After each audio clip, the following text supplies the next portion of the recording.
કાંકરેજ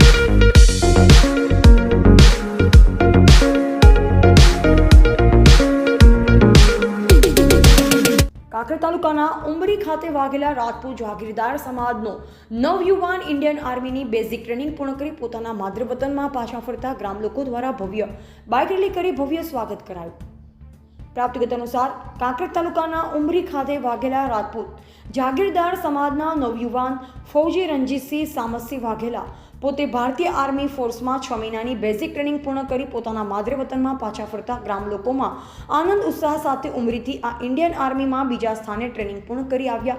ત્યારે ઉમરી કાપડી હનુમાનજી દાદાના મંદિર ખાતે દર્શન કરી ધન્યતા અનુભવી અને ગ્રામ લોકોએ કાપડી હનુમાન દાદાના મંદિરેથી ભવ્ય બાઇક રેલી યોજી ભવ્ય રીતે સ્વાગત કર્યું, જેમાં સૌપ્રથમ કુળદેવી માં હિંગળાજ માતાને નમન કર્યા, ઉમરી દરબારગઢ ખાતે ઓગળનાથ બાપુના દર્શન કર્યા, નકળંગ ભગવાનના દર્શન કર્યા અને ત્યાંથી ઢોલ નગારા શરણાઈના સુરો સાથે યુવાનો ઝૂમી રહ્યા હતા।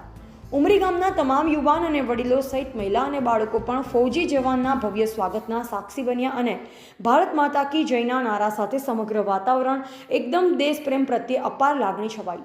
જેમાં સૌથી અગત્યની બાબત વિશે વાત કરીએ તો આર્મી મેન રણજીતસિંહ વાઘેલાએ ઉમરી રાજપૂત જાગીરદાર સમાજનું ગૌરવ વધાર્યું છે। ત્યારે હવે માં ભગવતીને પ્રાર્થના કરી કે ભારત દેશના વીર જવાન રણજીતસિંહ સમાજસિંહ વાઘેલા ઉત્તરોત્તર પ્રગતિ કરી ખૂબ આગળ વધે તેવી શુભેચ્છા પાઠવી અને કુમકુમ તિલક કરી ફુલહાર પહેરાવી તેમના પિતા અને પિતા તુલ્ય વડીલો સહિત માતાઓએ આશીર્વાદ આપ્યા। જેમાં ફૌજી જવાનના પરિવાર અને સમાજમાં ગૌરવ વધારવા બદલ તેમનો પરિવાર ખેતી અને પશુપાલન વ્યવસાય સાથે સંકળાયેલ છે। ત્યારે પુત્ર આર્મી મેન રણજીતસિંહ વાઘેલાએ માતા પિતાનું સપનું પૂરું કરી એકના દીકરાની ફરજ અદા કરી રાજપૂત સમાજમાં એવી નવી પ્રેરણા આપી છે। એવા જયંતિભાઈ ઠક્કર, સિહોરી, કાંકરેજ।